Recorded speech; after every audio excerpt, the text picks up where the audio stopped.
तो जय जिनेन्द्र सभी से। और हम चर्चा कर रहे थे कर्म पर, कर्म की चर्चा कर रहे थे। तो ये कर्म जो है ये क्यों आत्मा को घेरे हुए हैं? मिथ्यात्व के कारण, अविरति के कारण, प्रमाद के कारण, कषाय के कारण और योगों के कारण, मन वचन और शरीर की प्रवृत्ति के कारण। तो ये कर्म जो है वो आकर्षित होते हैं। कैसे कैसे आकर्षित होते हैं? कई बार हमने इस पर चर्चा की है।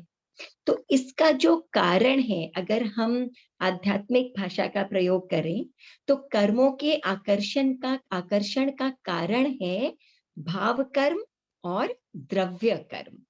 तो क्या है ये भाव कर्म और द्रव्य कर्म? इन दोनों का, भाव कर्म और द्रव्य कर्म का आपस में संबंध है। तो हमारी जो ये आत्मा है ये कभी भी कर्म पुद्गलों को आकर्षित नहीं करती है, क्योंकि हमारी जो ये आत्मा है इसमें ऐसी कोई शक्ति ही नहीं है, इसमें ऐसा करने की कोई शक्ति निहित ही नहीं है कि वो कर्मों को आकर्षित कर सके। लेकिन उसके पास एक माध्यम है, एक मीडियम है, एक ऐसा मीडियम है जिससे कि कर्म आकर्षित हो सकते हैं। तो ये आत्मा क्या करती है कि भाव कर्म इसके पास होते हैं जिसके द्वारा यह कर्म पुद्गलों को अपनी ओर आकर्षित करती है। तो भाव कर्मों के द्वारा ही आत्मा की और द्रव्य कर्मों की का रिलेशनशिप रहता है, उनका आपस में आकर्षण रहता है। तो हमारा ये जो जैन दर्शन है इसके अनुसार जीव की जो राग और द्वेष वाली प्रवृत्ति होती है उससे कर्मों का बंध होता है। और बंध के साथ ही हमने पिछली क्लास में स्थिति की, प्रकृति की चर्चा की थी, पिछले से पिछली क्लास में। तो ये जो स्थिति और प्रकृति, स्वभाव कैसा होगा कर्मों का, कितने समय तक ये रिश्ता बना रहेगा, ये बंध के साथ ही साथ ये भी निर्धारित हो जाता है। तो जब तक ये कर्म उदय में नहीं आते तब तक ये द्रव्य कर्म कहलाते हैं। और जब ये द्रव्य कर्म उदय में आकर फल देते हैं तब ये भाव कर्म बन जाते हैं। और इन भाव कर्मों के कारण जो हमारे मन वचन काया की प्रवृत्ति होती है, जो आत्मा की प्रवृत्ति होती है, उसके कारण, इन भाव कर्मों के कारण और कर्म जो है वो आकर्षित होकर के और चिपक जाते हैं। तो वास्तव में ये कर्म ही कर्म को आकर्षित करते हैं। हमारे जो रिएक्शंस हैं जब कर्म उदय में आते हैं, सुख के रूप में, दुख के रूप में, तो जब ये उदय में आते हैं तब हम क्या करते हैं कि आत्मा की प्रवृत्ति, रिएक्शंस, उसके ऊपर डिपेंडेंट होते हैं ये कर्म। तो ये आकर आत्मा से चिपक जाते हैं और द्रव्य कर्म के रूप में पड़े रहते हैं जब तक इनका उदय में आने का समय नहीं आ जाता। तो कर्म की हम चर्चा कर रहे थे। तो मूलतः कर्म क्या है? एक ही प्रकार का होता है। और ये कैसे कैसे आत्मा के गुणों को विकृत करेगा, आवृत करेगा, प्रभावित करेगा, इसके आधार पर इसके 8 प्रकार बन जाते हैं। कौन से 8 प्रकार हैं? ज्ञानावर्णीय, दर्शनावर्णीय, वेदनीय, मोहनीय, आयुष्य, नाम, गोत्र और अंतराय। और इनमें से ज्ञानावर्णीय, दर्शनावर्णीय, मोहनीय और अंतराय ये आत्म गुणों का घात करते हैं। और बाकी जो शेष 4 कर्म हैं वो आत्म गुणों का घात नहीं करते, इसीलिए अघाती कर्म कहलाते हैं। तो हमने ज्ञानावर्णीय कर्म पर चर्चा की पिछली क्लास में। आज हम चर्चा करेंगे दर्शनावर्णीय कर्म पर। क्या है दर्शनावर्णीय कर्म? आत्मा की दर्शन चेतना को आवृत करने वाला कर्म दर्शनावर्णीय कर्म है। अब ज्ञान और दर्शन दोनों ही आत्मा के गुण हैं। थोड़ा सा बारीक सा अंतर है कि देखने, सोचने और समझने का जो विशेष बोध है वो ज्ञान है, और जो सामान्य बोध है वो दर्शन है। एक है ऑर्डिनरी और एक है स्पेशल। है ना? तो जैसे कि एक घड़ी है, ये घड़ी है, ये केवल एक ये आभास होना, एहसास होना, है ना? ये है दर्शन। और अब उसका आकार, उसकी प्रकृति, उसका रंग, उसका कॉस्ट कितना है, ये सारा हो गया ज्ञान, ठीक है ना? तो जैसे हम कहते हैं ना कि एक जनरल फिजिशियन क्या होता है? एक सामान्य बोध उसको मेडिसिन का होता है। और एक होता है स्पेशलाइज्ड फिजिशियन होता है, जो कि डेंटिस्ट हो सकता है या ऑप्थेल्मोलॉजिस्ट हो सकता है या गायनेकोलॉजिस्ट हो सकता है, कोई भी हो सकता है। तो ये क्या है कि सामान्य ज्ञान होना, सामान्य एहसास होना, ये दर्शन है। और फिर उसकी विशिष्ट या उसकी डिटेल में जानकारी होना, इसे हम कहते हैं ज्ञान। दर्शन क्या हो गया? सामान्य आभास होना। तो अब ये जो दर्शनावरणीय कर्म है, ये कर्म जो है वो 9 प्रकार से भोगा जा सकता है। तो 9 प्रकार का ये दर्शनावरणीय कर्म होता है, यानी कि इसकी जो उत्तर प्रकृतियां हैं, ये 9 प्रकार की हैं। चक्षु दर्शनावरणीय, अचक्षु दर्शनावरणीय, अवधि दर्शनावरणीय, केवल दर्शनावरणीय, और इनके अलावा निद्रा, निद्रा निद्रा, प्रचला प्रचला प्रचला, और स्त्यानर्धि या स्त्यान गृद्धि निद्रा। तो सबसे पहला है चक्षु दर्शनावरणीय। चक्षु यानी आंख, है ना? तो आंख से होने वाले, जो भी हम आंख से क्या करते हैं? देखते हैं, है ना? तो उस ज्ञान का, उस आंख से होने वाले दर्शन का, नॉट ज्ञान, दर्शन का बाधित हो जाना, या कह सकते हैं कुंठित हो जाना। इसमें जैसे अब अंधापन है या मोतियाबिंद है, या हम चश्मा भी अगर लगाते हैं, तो ये सब क्या है? चक्षु दर्शनावरणीय कर्म का उदय प्रोबेबली होता है। अचक्षु दर्शनावरणीय यानी आंख के अलावा, आंख के अलावा यानी और हम कैसे किसी चीज का बोध हमें हो सकता है? सूंघ करके, सुन करके, टच करके, स्वाद ले करके। तो आंखों के अतिरिक्त, चक्षु के अतिरिक्त जो अन्य इंद्रियां हैं या मन है, उससे होने वाला जो ज्ञान या जो बोध है, सॉरी, सामान्य बोध है, वो अगर हमारा बाधित हो जाता है या कुंठित हो जाता है, जैसे कि बहरापन हो जाना, या गूंगापन हो जाना, या पागलपन भी हो जाना, या सूंघने की शक्ति क्षीण हो जाना, तो ये क्या हो गया? अचक्षु दर्शनावरणीय कर्म का उदय। अवधि दर्शनावरणीय यानी मन और इंद्रियों की सहायता के बिना भी डायरेक्ट जो आत्मा से ज्ञान होता है ना? यानी कि रूपी द्रव्यों को देखने वाला डायरेक्ट आत्मा का ज्ञान दो तरह का होता है, अवधि ज्ञान और केवल ज्ञान। लेकिन अवधि ज्ञान लिमिटेड होता है और केवल ज्ञान अनलिमिटेड होता है। तो अवधि ज्ञान में केवल रूपी द्रव्यों को देखा जा सकता है, केवल ज्ञान में रूपी अरूपी सभी चीजों का जो है वो दर्शन हो सकता है। तो केवल रूपी या दृश्यमान पदार्थों को देखने वाला अवधि ज्ञान या विभंग ज्ञान, ऐसा जो अवधि दर्शन है, मैं बार बार ज्ञान कह रही हूं, ऐसे सामान्य बोध का बाधित हो जाना, ये क्या है? अवधि दर्शनावरणीय कर्म का उदय। और केवल दर्शनावरणीय यानी आत्मा के द्वारा सर्व द्रव्य, क्षेत्र, काल और भाव का जो सामान्य दर्शन है, वो बाधित हो जाना, है ना? त्रिकाल ज्ञान, त्रिलोकवर्ती ज्ञान, पास्ट, प्रेजेंट, फ्यूचर का अनलिमिटेड जो दर्शन है, दर्शन दर्शन दर्शन, उसका बाधित हो जाना या आवृत्त हो जाना, ये हो गया केवल दर्शनावरणीय कर्म का उदय। इसके अलावा निद्रा, जब दर्शनावरणीय कर्म का उदय होता है, तब नींद आती है। हम कई बार चर्चा करते हैं कि व्यक्ति जब नींद में सो रहा होता है, उस समय भी कर्मों का उदय होता है, उस समय भी कर्मों का बंधन होता है। तो निद्रा स्वयं क्या है? नींद आना स्वयं क्या है? दर्शनावरणीय कर्म का उदय। तो निद्रा, निद्रा यानी इसके कारण व्यक्ति को नींद आती है। लेकिन कैसी नींद आती है?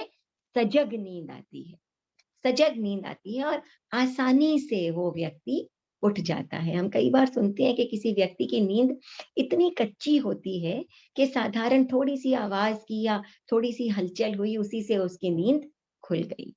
इस प्रकार की जो निद्रा होती है, दर्शनावर्णीय कर्म के उदय से नींद आती है। इस प्रकार की जो निद्रा होती है, उसे कहते हैं निद्रा। अगली है निद्रा, निद्रा। अब ये क्या है? कच्ची नींद नहीं है, ये है गहरी नींद। तो इस कर जब दर्शनावर्णीय कर्म का उदय होता है, तब निद्रा, निद्रा कर्म आती है और व्यक्ति बड़ी गहरी नींद में सो जाता है और मुश्किल से जागता है। जैसे उसे हिलाकर या हाथ पकड़ करके, है ना, उसे उठाना पड़ता है। जैसे कुंभकर्ण को नींद आती थी, तो कैसी आती थी? बड़े ड्रम्स वगैरह बजाए जाते थे, ढोल नगाड़े वगैरह, ताकि उसे उठाया जा सके। तो इस प्रकार से प्रयत्न करके उठाना पड़ता है। गाढ़ी नींद जब आ जाती है, गहरी नींद जब आ जाती है, तो उसे हम कहते हैं निद्रा, निद्रा। दर्शनावर्णीय कर्म के उदय से प्रचला, प्रचला का उदय होता है। प्रचला भी एक प्रकार की नींद ही है। बैठे बैठे या खड़े खड़े ही आदमी नींद ले लेता है, ये है प्रचला निद्रा। प्रचला निद्रा, जैसे प्रवचन सुन रहे हैं और प्रवचन सुनते सुनते नींद आ गई, सामने कुछ चल रहा है, चारों तरफ कितने लोग बैठे हैं, हम बैठे हैं और सुन रहे हैं, लेकिन सुनते सुनते ही, बैठे बैठे ही नींद आ गई। टीवी देखते देखते नींद आ जाती है, गाड़ी चलाते चलाते भी लोग सो जाते हैं, है ना? तो ऐसे जो है वो बैठे बैठे पर, और ये जो पशु होते हैं, ये तो खड़े खड़े भी सो जाते हैं, खड़े खड़े भी इन्हें नींद आ जाती है। जैसे बैल है, घोड़ा है, ये सब खड़े खड़े भी नींद ले लेते हैं। तो इस प्रकार की जो नींद होती है, ये कहलाती है प्रचला। तो प्रचला यानी खड़े खड़े या बैठे बैठे ही सो जाना, नींद ले लेना, ये हो गई प्रचला। अगली है प्रचला, प्रचला। प्रचला यानी चलते फिरते व्यक्ति को भी नींद आ जाना, है ना? तो मनुष्य के लिए क्या है, नींद एक बहुत आवश्यक वस्तु है ना? और नींद पूरी नहीं हुई तो क्या होता है, आदमी की तबीयत खराब हो जाती है, नासाज हो जाती है, अस्वस्थ हो जाता है। तो जिस प्रकार जीवन में खाना पीना सब हिस्सा है जीवन को चलाते रहने के लिए, ग्रोथ के लिए, एनर्जी के लिए, उसी प्रकार नींद लेना भी एक आवश्यक क्रिया है। तो क्या है कि अगर व्यक्ति की नींद अच्छी तरह से पूरी नहीं होती है, तो कई बार चलते-चलते भी उसे नींद आ जाती है ना? तो जैसे एक बच्चा है, अब वो रात में सो रहा है, गहरी नींद में उठता है, बाथरूम जाता है यूज़ करके और वापस आ जाता है, सो जाता है। नींद में ही उठता है, चलता है, आता है, एक सबकॉन्शियस माइंड में रहता है कि हाँ, उठा है, पर ऐसे चलते-चलते भी व्यक्ति नींद में आ जाता है। और पशु भी चलते-फिरते सो जाते हैं। तो दर्शनावर्णीय कर्म के उदय से ऐसा प्रचला का भी उदय होता है। और लास्ट है स्त्यानर्धी या स्त्यानगृद्धि निद्रा। ये जो स्त्यानर्धी निद्रा है, ये बड़ी ही भयंकर निद्रा है।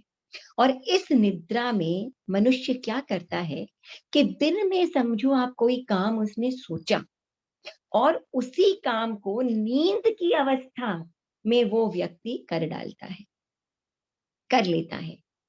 तो इस निद्रा के प्रभाव से होता क्या है कि जो सोया हुआ व्यक्ति है, वो नींद की दशा में उठ जाता है, खड़ा हो जाता है और ऐसे-ऐसे काम कर लेते हैं। समझिए कोई व्यापारी है और उसके मन में है कि भई बाहर गेहूँ की बोरियाँ पड़ी हैं, मुझे उठा करके और अंदर रखने हैं।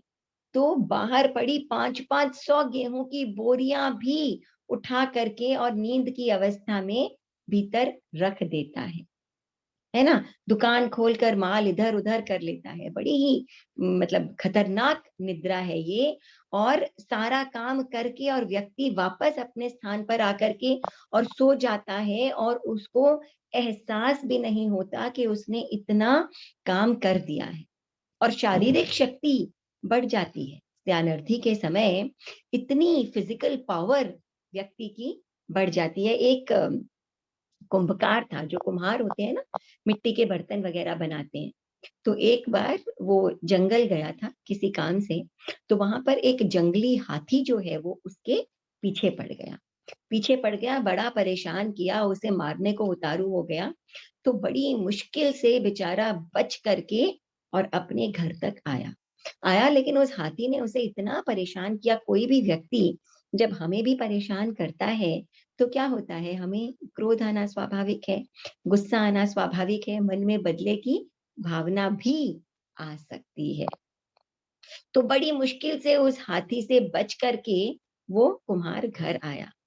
अब उसके मन में उस हाथी के प्रति गुस्सा, प्रचंड रोष का भाव और बदला लेने की तीव्र इच्छा उसमें जागृत हो जाती है।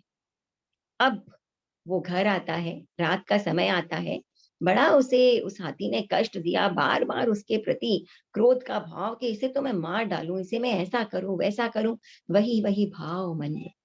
अब वो सोता है रात में और सोने के बाद में उसके स्त्यानर्थी दर्शनावर्णीय कर्म का उदय होता है और नींद में ही खड़ा हो जाता है और उसके शरीर में प्रबल शक्ति उस स्त्यानर्थी के उदय होने से आ जाती है, हो जाती है। और वो सीधा उस शहर या जिस नगर में, गाँव में वो रहता था, उसके द्वार पर आता है और उस द्वार को तोड़ डालता है और तोड़ करके और जंगल में जाता है और उस हाथी को ढूँढ लेता है। उस हाथी के पास जाता है और उस हाथी को अपने हाथों से मार डालता है। और मारने के बाद उसके कितना क्रोध, कितना गुस्सा उसके अंदर, और उसके बाद उस हाथी के 2 दाँत उखाड़ता है, निकाल लेता है और उन्हें लेकर अपने घर आ जाता है और हाथी के दाँत एक तरफ रख करके और वो सो जाता है। अब सुबह होती है, कुंभकार उठता है और उठ करके और जब शरीर से सने हुए अपने कपड़े देखता है और वो हाथी के दाँत देखता है, तो उसे कुछ समझ में नहीं आता है। कुछ समझ में नहीं आता है कि कैसे हुआ, कहाँ से ये हाथी के दाँत आए, कुछ भी उसे समझ में नहीं आता है। ऐसा इतना काम वो नींद में ही कर लेता है। आगे जाकर कोई पहुँचे हुए संत आते हैं, ज्ञानी संत आते हैं, उनके चरणों में जाकर के जब वो अपनी बात रखता है, उन्हें पूछता है कि स्वप्न के इस प्रकार का ऐसा लगा मानो कोई स्वप्न सा मुझे आया है। तो उन्होंने बताया कि तुम्हें स्त्यानर्धी निद्रा का उदय हुआ है। तो इस प्रकार जो है वो दर्शनावर्णीय कर्म के ये जो 9 हैं वो विभाग हैं। और दर्शनावर्णीय कर्म बंध का हेतु, क्यों ये दर्शनावर्णीय कर्म का बंध, इस कर्म का बंध होता है, बिल्कुल ज्ञान की ही तरह।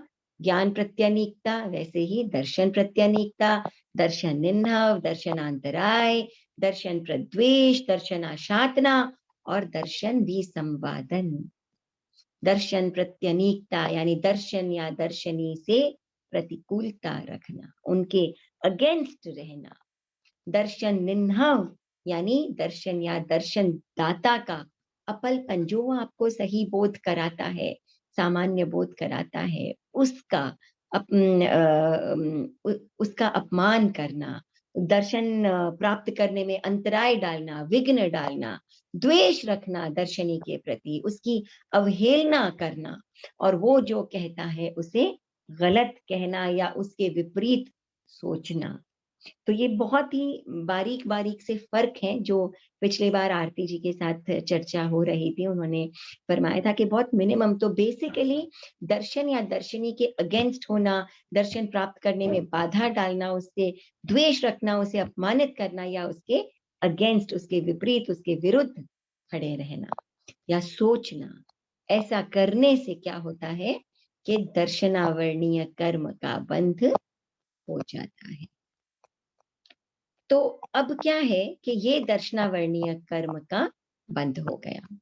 अब दर्शनावर्णीय कर्म का जो बंध है, इसके बाद में हम ये जानते हैं कि इसकी स्थिति कितनी है ना? इसकी स्थिति कितनी है, यानी कि इस कर्म का आत्मा के साथ में रिश्ता, रिलेशनशिप बंधने के बाद कब तक रह सकता है।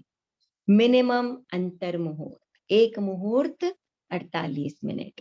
अंतर मुहूर्त यानी इसके भीतर का छोटे से छोटा समय से लेकर के और 48 मिनट तक का से कम तक का समय, यानी 48 मिनट तक का समय, यानी अंतर मुहूर्त मिनिमम जो है वो दर्शनावर्णीय कर्म का की स्थिति हो सकती है। आत्मा के साथ संबंध इसका रह सकता है। और उत्कृष्ट 30 करोड़ा करोड़ सागर। तो सागर कैसे होता है, ये हमने पिछली क्लास में चर्चा की थी। तो 30 करोड़ा करोड़ सागर, कितना लंबा कालमान, बिल्कुल ज्ञानावर्णीय कर्म की ही तरह इतने समय तक इसका आत्मा के साथ संबंध रह सकता है। और अबाधा काल कितना, अबाधा काल यानी जब तक ये द्रव्य कर्म के रूप में पड़ा रहता है, उदय में नहीं आता है, वो भी मिनिमम जघन्य अंतर मुहूर्त और मैक्सिमम उत्कृष्ट 3000 वर्ष। तो 30 करोड़ा करोड़ सागर के पीछे 3000 वर्ष तक अबाधा काल में दर्शनावर्णीय कर्म पड़ा रहता है। और ये जो दर्शनावर्णीय कर्म है, ये कैसा है, ये प्रहरी के समान है। जिस प्रकार एक प्रहरी जो होता है, उसकी अनुमति के बिना आदमी बड़े आदमी से नहीं मिल सकता। आपको मिलना है, प्रधानमंत्री से मिलना है, लेकिन बिना पीए के आप उससे नहीं मिल सकते। किसी भी बड़े आदमी के पीए के बिना, उससे अपॉइंटमेंट लिए बिना आप नहीं मिल सकते। या किसी के घर आप चले जाओ तो बिना दरबान की अनुमति के आप भीतर जाकर के उससे नहीं मिल सकते। इसी प्रकार हमारे भीतर अनंत ज्ञान की ही तरह अनंत दर्शन है, लेकिन उस अनंत दर्शन का बोध हमें नहीं हो पाता। वो सामान्य बोध करने में यह कर्म, यह दर्शनावर्णीय कर्म बाधक बन जाता है। और वास्तव में क्या है कि ज्ञान और दर्शन ये बहुत बड़े सुख के कारण है, और अज्ञान और अदर्शन जो है, यही वास्तव में सबसे बड़े पाप है, यही वास्तव में दुख का कारण है। और अगर ये कारण हट जाए तो आगे सुख ही सुख है, आगे आनंद ही आनंद है। तो इस अनंत दर्शन के ऊपर जो कर्म पर्दा डाल देता है, उस कर्म को हम क्या कहते हैं, दर्शनावर्णीय कर्म। और यही इस कर्म का लक्षण है कि दर्शन या इस सही दर्शन, सही सामान्य बोध को जो है होने में ये बाधित कर देता है। तो ये जो दर्शनावर्णीय कर्म है, इसके उदय से जीव जो चीजें देखी जा सकती हैं, जिनका बोध हो सकता है, वो चाहे वो चक्षु हो या अचक्षु से हो, उनकी इच्छा होने पर भी व्यक्ति नहीं देख पाता है। तो उसका जो दर्शन है वो क्या है, ढक जाता है। तो इसके अनुभाव या इसके जो फल हैं, वो किस रूप में आते हैं, निद्रा के रूप में, निद्रा के रूप में, प्रचला के रूप में, प्रचला के रूप में, त्यानर्थी के रूप में आता है। जब व्यक्ति सो जाता है तो क्या है, चारों तरफ सब कुछ है, लेकिन उसके दर्शन में कुछ भी नहीं है। और चक्षु दर्शनावरण यानी आंख से अच्छी तरह चाहते हुए भी ना देख पाना। अचक्षु दर्शनावरण यानी आंख के अलावा, आंख के अतिरिक्त जो 4 इंद्रियां हैं और मन है, उनसे अच्छी तरह नहीं देख पाना। अवधि दर्शनावरण यानी मन और इंद्रियों को छोड़ करके और अवधि दर्शन की प्राप्ति नहीं हो पाना। और केवल दर्शनावरण यानी केवल दर्शन की प्राप्ति नहीं हो पाना। तो इस प्रकार से ये जो दर्शनावर्णीय कर्म है, ये उदय में आ जाते हैं। तो दर्शनावर्णीय कर्म की आगमों में कहानी आती है कि जो हमारे 12वें इस अवसर्पिणी काल के चक्रवर्ती थे, उनका नाम था ब्रह्मदत्त चक्रवर्ती। ब्रह्मदत्त चक्रवर्ती, चक्रवर्ती सम्राट, हम कितनी बार चर्चा करते हैं कि कितने कितने पुण्यशाली ये चक्रवर्ती सम्राट होते हैं, कि जब सबसे अधिक निर्जरा होती है, सबसे अधिक जब पुण्य का बंध होता है, तब तीर्थंकर नाम या चक्रवर्ती नाम का बंध होता है। तो ऐसे महा पुण्यवान होते हैं चक्रवर्ती जीव। और 12वें चक्रवर्ती इस अवसर्पिणी यानी लास्ट चक्रवर्ती इस अवसर्पिणी काल के थे ब्रह्मदत्त। अब ये जो ब्रह्म बड़े दुख भी देखे उन्होंने जीवन में और अनंत सुख भी देखे उन्होंने अपने उसी चक्रवर्ती के जीवन काल में। तो चक्रवर्ती के यहाँ का जो भोजन होता है वो सामान्य भोजन नहीं होता है, बड़ा ही विशिष्ट भोजन होता है। एक बार एक कोई दासी थी, उस दासी ने जो चक्रवर्ती और श्रीदेवी जो भोजन कर रहे थे, तो उसमें से उसने लास्ट की जो बची हुई कटोरी थी, उसमें से हल्की सी उंगली उसने एक कुतूहलवश उसने चाट ली, और कहते हैं कि इतना उसमें बल आ गया कि उसने सब चीजों का भान भूल गई वो। और जो रत्न होते हैं ना, पन्ना रत्न इत्यादि, उसको लेकर के अपनी अंगुली से उसने चूर दिया था। ऐसा मतलब ये चक्रवर्ती हर किसी से तो डाइजेस्ट नहीं हो सकता है चक्रवर्ती के यहाँ का भोजन। तो ब्रह्मदत्त चक्रवर्ती के एक कोई उपकारी ब्राह्मण था। तो चक्रवर्ती ने उसको ये बख्शीश दी थी, या ये एक तरह से कहते हैं इनाम दिया था कि इस राज्य में, मेरे राज्य में रोज एक घर के यहाँ पर आप जो है वो अतिथि के रूप में आप और आपका परिवार भोजन ग्रहण कर सकते हैं। तो रोज एक किसी भी एक परिवार का नंबर आता है जो कि ब्राह्मण और उसके परिवार को अतिथि बना करके और उनको खाना इत्यादि खिलाते हैं, उनका आदर सत्कार करते हैं। अब एक दिन क्या होता है कि ब्रह्मदत्त चक्रवर्ती का खुद का नंबर आ जाता है। तो ब्रह्मदत्त चक्रवर्ती जो है वो ब्राह्मण देव से कहते हैं कि आपसे हाथ जोड़कर विनती है कि आप मेरे यहाँ का भोजन आप ना करें, क्योंकि ये साधारण भोजन नहीं होता है, ये आपको डाइजेस्ट नहीं हो पाएगा, तो पचने में मुश्किल होगी, ये बहुत भयंकर होता है। तो ब्राह्मण माने नहीं, और उन्होंने कहा कि नहीं, मुझे तो भोजन करना है तो आपका ही भोजन करना है।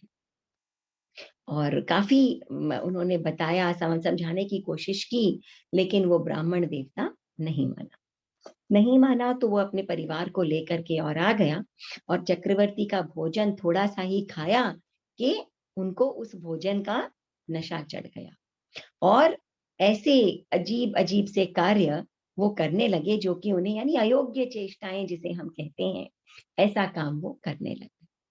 और उसके बाद जब अगले दिन नशा उतरा उस भोजन का, तो काफी लोगों के सामने इस प्रकार का जो कार्य उन्होंने किया, उनकी बड़ी हंसी हुई, बड़ा अपमान हुआ, बड़े लज्जित हुए वो खुद कि ये मैंने क्या कर दिया। जब उन्हें बताया गया कि उन्होंने क्या किया, उनके मित्र इत्यादि ने इस तरह का कार्य उन्होंने किया, तो ये जब उनको पता चला तो उन्हें ऐसा लगा कि ब्रह्मदत्त ने जानबूझ करके और ऐसा किया होगा जरूर। भोजन में ऐसी कोई नशे की चीज, क्योंकि भोजन तो भोजन होता है, उसमें ऐसा क्या चक्रवर्ती का भोजन और क्या बेचक्रवर्ती का भोजन, वो मानने को तैयार न हुए। और उन्हें लगा कि चक्रवर्ती ने जानबूझ करके और उनके भोजन में ऐसा कुछ मिला दिया, उनके और उनके परिवार के भोजन में, जिसके कारण वो इस प्रकार का जो है वो व्यवहार, अशिष्ट व्यवहार करने लगे। तो बड़ा बुरा लगा ब्राह्मण को, और मन में रोष आ गया, और सोचा कि मैं किसी न किसी प्रकार जो है वो ब्रह्मदत्त चक्रवर्ती का से बदला लूंगा। ठीक है, समय बीता। एक दिन की बात है कि जंगल में वो जो ब्राह्मण है, वो जंगल से होकर गुजर रहे थे, जा रहे थे। जंगल में उन्होंने देखा कि एक ग्वाले का बच्चा जो है वो जो ये होती है ना गुलेल, गुलेल से पीपल के पत्ते, दूर के पीपल के पत्ते में छेद कर रहा है।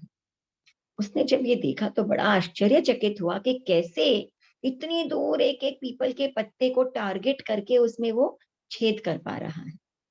तो उसके मन में वो जो भाव है वो तो था ही। तो उसने क्या किया, बदले का भाव, उसने उस बच्चे को धन की थैली दी। छोटा बच्चा था, लालच में आ गया और उसे कहा कि ये जो राजा है इसकी तुम आँख फोड़ दो। जैसे तुम ये गुलेल से पत्तियों में छेद कर रहे हो, वैसे ही इस ब्रह्मदत्त चक्रवर्ती की आँख को तुम फोड़ दो। तो ये धन की थैली तुम्हारी। बच्चा था, बातों में आ गया और उसने क्या किया कि दूर से ही निशाना लगा करके और चक्रवर्ती की दोनों आंखें गुलेल से फोड़ दी। चक्रवर्ती की सेना थी, इतने इतने देव अधिष्ठायक रहते थे, पर कहते हैं ना, जो होनहार है, जो होनी थी, जो निकाचित कर्म उदय में आए दर्शनावर्णीय के, उसे भला कौन रोक सकता था। तो दोनों आंखें ब्रह्मदत्त चक्रवर्ती की फूट गई और उस बच्चे को पकड़ लिया गया। वो बच्चा पकड़ में आ गया। जब पूछा उसे, तो उसने उस ब्राह्मण के पूरे षड्यंत्र का पर्दाफाश कर दिया। अब ब्रह्मदत्त चक्रवर्ती के मन में इतना क्रोध, आप सोचिए किसी चक्रवर्ती राजा की आंखें ही फोड़ दी जाए, चक्षु ही हट गए उसके, चले गए उसके, छिन गए उसके। तो उसे इतना गुस्सा आया, केवल ब्रह्मदत्त चक्रवर्ती के प्रति नहीं, सभी ब्राह्मणों के प्रति, ब्राह्मण जाति के प्रति ही उसमें नफरत के भाव पैदा हो गए। और उसने क्या किया? दर्शनावर्णीय कर्म का उदय था, निकाचित उदय था, उसकी आंखें चली गई। चक्षु दर्शनावर्ण का उदय। मगर इसने क्या किया बदले में? अब कैसे विचार बने, है ना? जब कर्म उदय में आते हैं तो भाव कर्म कैसे होते हैं? प्रतिक्रिया, प्रतिक्रिया देता है व्यक्ति। और इनके मन में रोष और बदले की भावना। उस ब्राह्मण को तो मरवा ही दिया, लेकिन मन को शांति नहीं मिली और अनेकों अनेकों ब्राह्मणों को मरवाया। उसे लगा मैं इस धरती को ब्राह्मणों से खाली कर दूं। और उसने कहा कि इन ब्राह्मणों को मारो। अपने मंत्री से कहा, सेनापति से कहा कि जहां ब्राह्मण मिले उसे मारो और मार करके उसकी आंखें निकालो और ला करके एक थाल में मेरे सामने उपस्थित करो। अब मंत्रियों ने मिलकर बड़े बहुत ब्राह्मणों को मरवाया भी, ब्रह्मदत्त ने। अब मंत्रियों ने जो है वो मिलकर आपस में सलाह मशवरा किया, परामर्श किया कि एक व्यक्ति पाप करे, उसका दंड अनेकों को, अनेकों ऐसे व्यक्तियों को मिले जो निर्दोष हो, ये बात तो उचित नहीं है। तो उन्होंने सोच समझ कर, क्योंकि राजा तो देख नहीं सकता था, उन्होंने सोच समझ कर क्या किया कि एक ऐसा फल ढूंढा उन्होंने जिसकी, जो बिल्कुल आंख की शेप का, आंख की आकार का और एकदम मुलायम, मृदु, चिपचिपा सा होता है।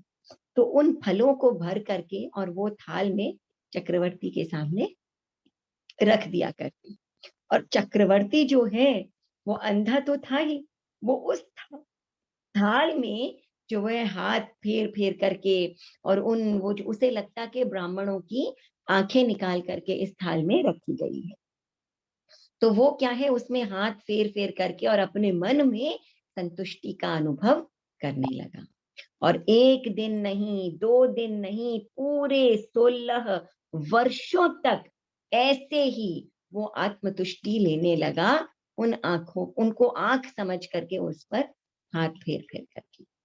कितना रौद्र ध्यान, कितना रौद्र, ये दर्शनावर्णीय कर्म का तीव्र निकाचित उदय, और उसके एवज में उसके अंदर ऐसा रोष, ऐसा रौद्र ध्यान, इतनी इतने हिंसात्मक विचार, और फलतः क्या किया?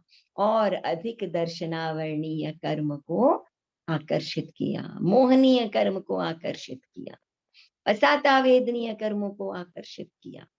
तो इस प्रकार जो है वो दर्शनावर्णीय कर्म का उदय ब्रह्मदत्त चक्रवर्ती की तरह आ सकता है, लेकिन हमें उसकी तरह जो है वो अपने परिणामों को बिगाड़ने से बचने का प्रयत्न करना चाहिए, नहीं तो हम आगे से आगे और कर्मों को आकर्षित कर लेते हैं। तो ऐसे गिरते हुए परिणामों से मरकर, और 700 वर्ष की आयु का आयुष्य था ब्रह्मदत्त चक्रवर्ती का, इस आयुष्य को पूर्ण करके और 7वें नरक में जाकर के और ब्रह्मदत्त जो है वो उत्पन्न हुआ। तो ऐसे दर्शनावर्णीय कर्म का उदय हो जाता है। और ये जो दर्शनावर्णीय कर्म है, इनकी गुण स्थानों में क्या अवस्थिति है कि इनका जो कर्म है वो पहले गुण स्थान से लेकर के और 10वें सूक्ष्म संपराय गुण स्थान तक दर्शनावर्णीय कर्म का बंध हो सकता है। दर्शनावर्णीय कर्म का उदय और उसका क्षयोपशम। उदय और क्षयोपशम क्या है? ऑपोजिट चलते हैं, है ना। जितना पर्दा गिरा हुआ है वो क्या है? कर्म का उदय। और जितना पर्दा हटा हुआ है वो क्या है? कर्म का क्षयोपशम। तो कर्म का उदय और क्षयोपशम कहाँ तक रहता है? बंधता तो 10वें गुण स्थान तक है, लेकिन इसी दर्शनावर्णीय कर्म का जो उदय है और क्षयोपशम है, ये 12वें गुण स्थान तक रहता है। और इसी दर्शनावर्णीय कर्म का क्षायिक भाव यानी क्षय हो जाना, खत्म हो जाना, फिनिश हो जाना। कहाँ इसका वर्चस्व नहीं रहता है दर्शनावर्णीय कर्म का? ये नहीं रहता है 13वें और 14वें गुण स्थान में। 13वें गुण स्थान के फर्स्ट समय में ही, पहले समय, प्रथम समय में ही जो है वो घाती कर्मों का, 3 बचे हुए घाती कर्मों का नाश हो जाता है। मोहनीय कर्म तो 12वें गुण स्थान में है और 13वें गुण स्थान के प्रथम समय में ज्ञानावर्णीय, दर्शनावर्णीय और अंतराय, इन 3 घाती कर्मों का क्षय हो जाता है। फॉर एवर एंड एवर ये कर्म खत्म हो जाते हैं। तो इसका जो क्षायिक भाव है ये 13वें गुण स्थान में, 14वें गुण स्थान में और सिद्धों में। इसीलिए इन 2 गुण स्थानों में और सिद्धों में जो है वो केवल दर्शन रहता है। और एक बार केवल दर्शन आ गया तो वो हमेशा हमेशा के लिए स्थायी रहता है। और इस कर्म का उपशम नहीं, इसे उपशमित, दबाया नहीं जा सकता है, वो केवल मोहनीय कर्म का होता है। तो ऐसा होता है दर्शनावर्णीय कर्म।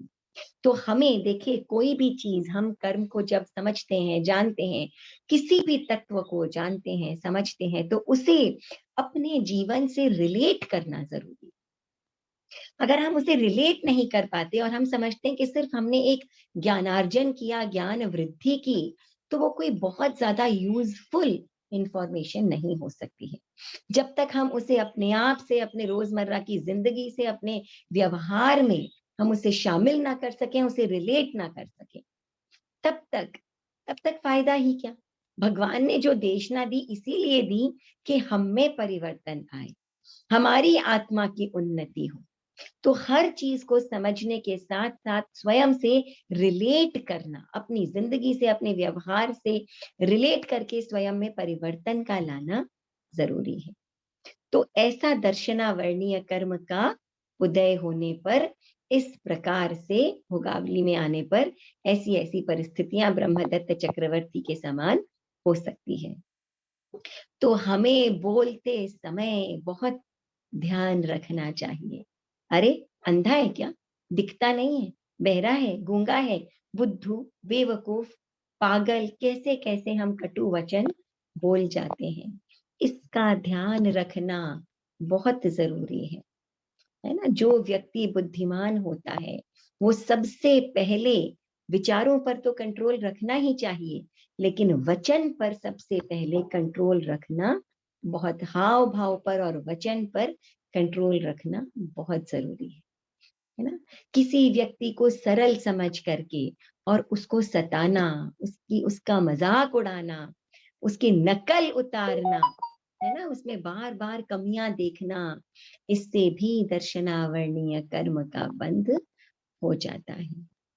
तो जब आप कभी भी ऐसे व्यक्ति को देखें तो मन में कैसे विचार, अरे कितना बड़ा, ये तो उल्लू है, बेवकूफ है। नहीं, आपको ये समझना चाहिए कोई पूर्व में बंधे इसके कर्म थे, आज दर्शनावर्णीय कर्म का, ज्ञानावर्णीय कर्म का इसके उदय आ गया है, इसके कारण ये जो है जैसा है वैसा है। और उसके साथ जो है वो अच्छा व्यवहार कीजिए, बुरा बर्ताव ऐसे व्यक्ति के साथ मत कीजिए, क्योंकि भगवान ने कहा प्राणी मात्र के प्रति दया का भाव।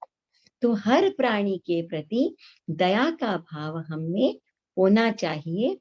किसी भी व्यक्ति के अगर ज्ञानावर्णीय दर्शनावर्णीय कर्म का उदय हो तो उसे अज्ञानी या दर्शनी समझ करके और उसके साथ जो है वो रुष्ट खराब व्यवहार जो है वो हमें नहीं करना चाहिए। सबसे इंपॉर्टेंट बात, दर्शनावर्णीय कर्म का उदय जब होता है तो व्यक्ति क्या है, निद्रा तो लेता ही है, और निद्रा से जुड़ा है आलस्य। ये जो बैठे बैठे हर व्यक्ति हर समय आदमी ऊँघता रहता है, उबासियां लेता रहता है, ये क्या है? दर्शनावर्णीय कर्म का उदय तो है। तो अगर आप चाहते हैं कि दर्शनावर्णीय कर्म का उदय कम हो तो प्रैक्टिस क्या है? आलस्य का त्याग। अपने आप को डिसिप्लिन करने की कोशिश कीजिए, अलर्ट रहने की कोशिश कीजिए, हर समय सोए सोए से नहीं रहने का प्रयत्न कीजिए। तो आलस्य का त्याग एक बहुत अच्छी प्रैक्टिस है। और एक बात, इंद्रियों का चक्षु दर्शनावरण, ये जो इंद्रियां होती है ना, इनका जब हम दुरुपयोग करते हैं तो भी दर्शनावर्णीय कर्म का बंध हो जाता है।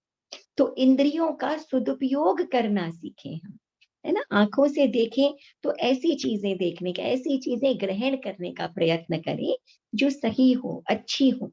आंखों के अलावा भी ये सब क्या है, हमने तो जब 12 भावनाएं की थी, अनित्य शरण भावना, ये सारी चीजें जो है वो क्षणिक है, सब चली जाएंगी, सब नश्वर है।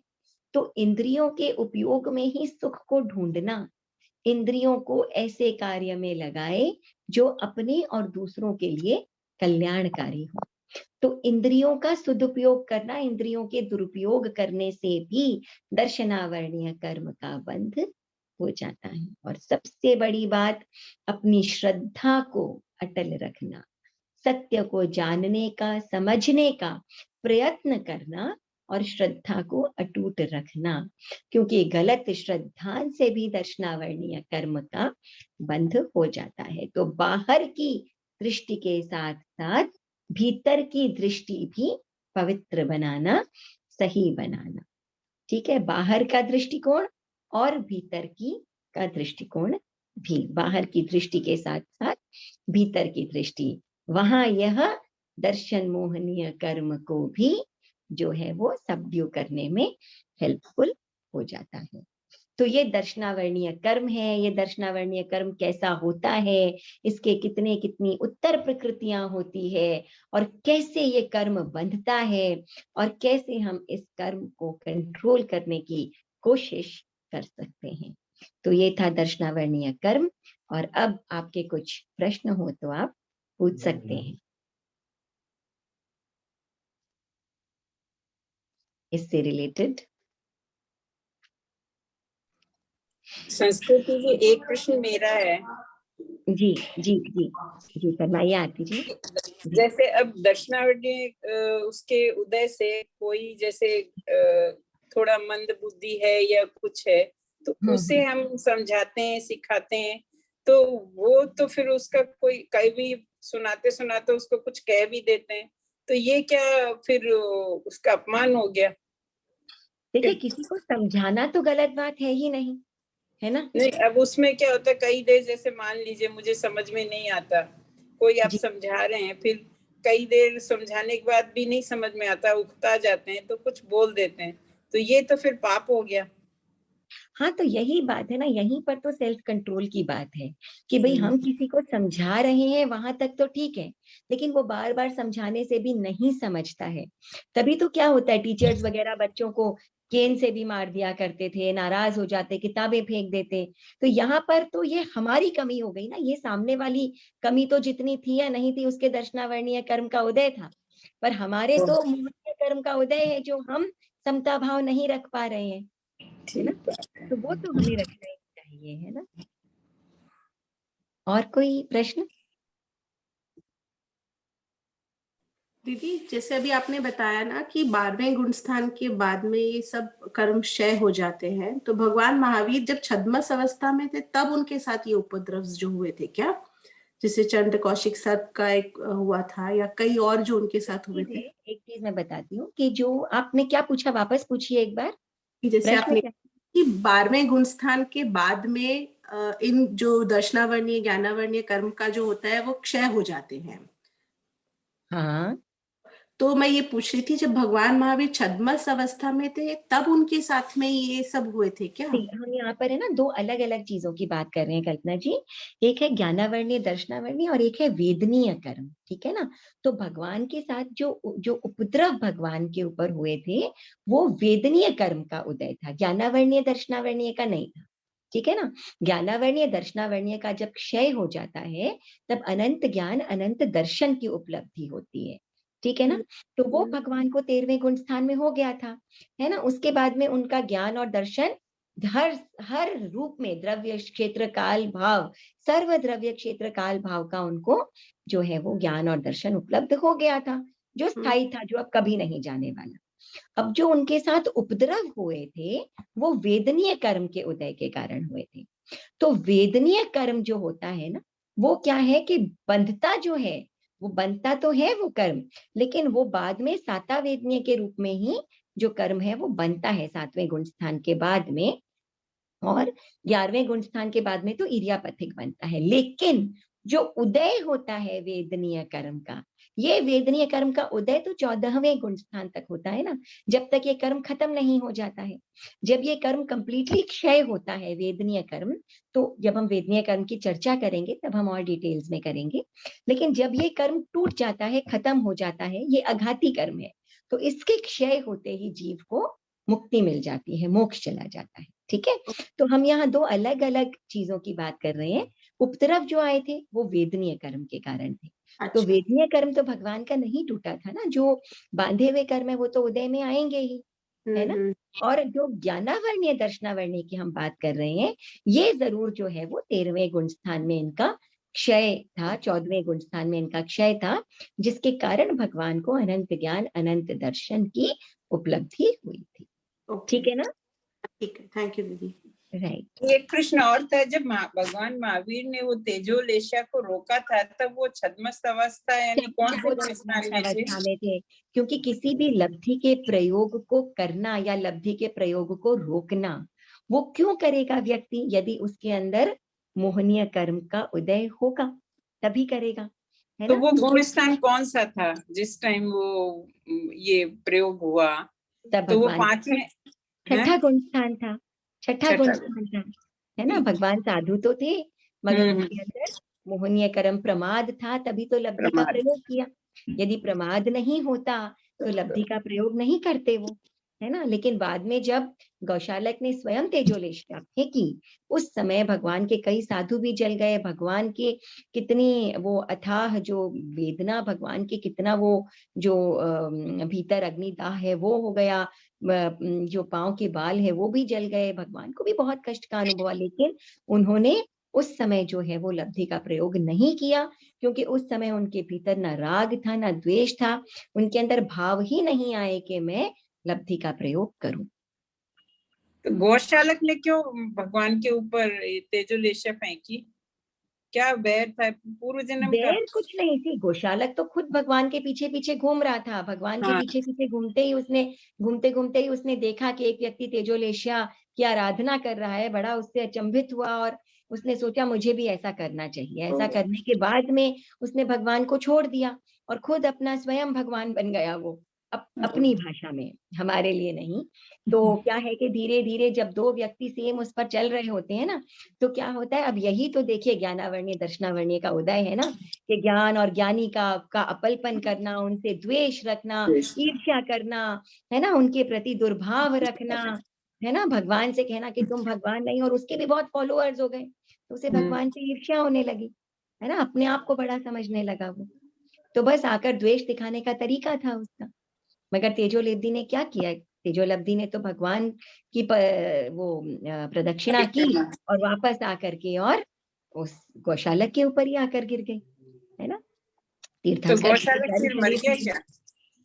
हाँ, गौशालक मर गया, लेकिन मरते समय जो है वो गौशालक को अपनी गलती का एहसास हुआ और उसने क्षमा याचना, बहुत तहे दिल से क्षमा याचना की गौशालक ने। तो परिणाम हालांकि उसके नहीं बिगड़े अंत समय में, लेकिन हाँ ये जरूर है कि गौशालक की मृत्यु हो गई। नरक में तो गए ही होगा। तो तो गौशालक, जहां तक मुझे ध्यान है, उसके परिणाम अंत समय में अच्छे ही थे, क्योंकि उसने बहुत तहे दिल से क्षमा याचना की थी भगवान से, और शायद ऊपर की गति ली, जितना मुझे ध्यान है। बाकी ये है कि ठीक है, आगे भी जो है वो बांधे हुए कर्म तो उदय में आते ही हैं, राइट। चलिए, तो हम रिकॉर्डिंग एक बार स्टॉप कर देते हैं। तो बहुत बहुत धन्यवाद सभी का।